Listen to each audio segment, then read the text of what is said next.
So, Dana, look, here's my issue about the death penalty.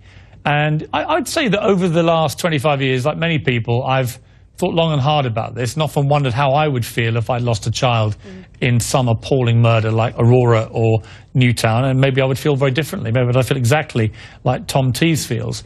But right now I'm very concerned about this, which is the DNA evidence that has been used since 1989 has exonerated in 36 different states a total of 305 people post-conviction. 18 of those were on death row.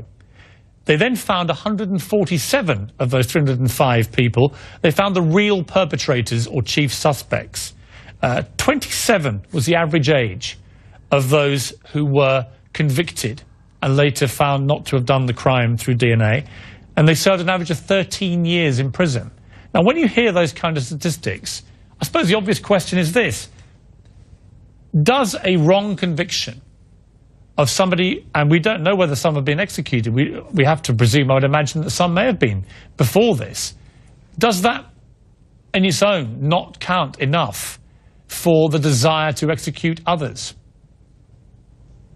Well, I think if we're going to have the conversation about whether or not the death penalty is a legitimate form of punishment, that's a conversation that folks can have. But as far as James Holmes and the plea deal that was rejected and the death penalty now as a potential punishment for him, I kind of go along with Grover Norquist on this. I'm a little bit hardcore, especially when it comes to child killers.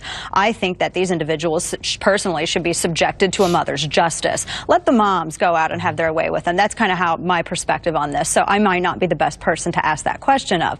But as far as James Holmes is concerned, we don't need DNA testing for him. He was kind of caught in the act. We know, for me, my perspective, my opinion on this is that the trial at this point is a formality, and we are giving him his due process as under the U.S. Constitution. That being said, I'm with Grover. I'd kill him 12 times if I could. What he did was heinous, and we need to make an example out of people like this. This Piers right here, showing these people, making an example out of them. If we're going to have a conversation about gun control, let's hold up these people as examples.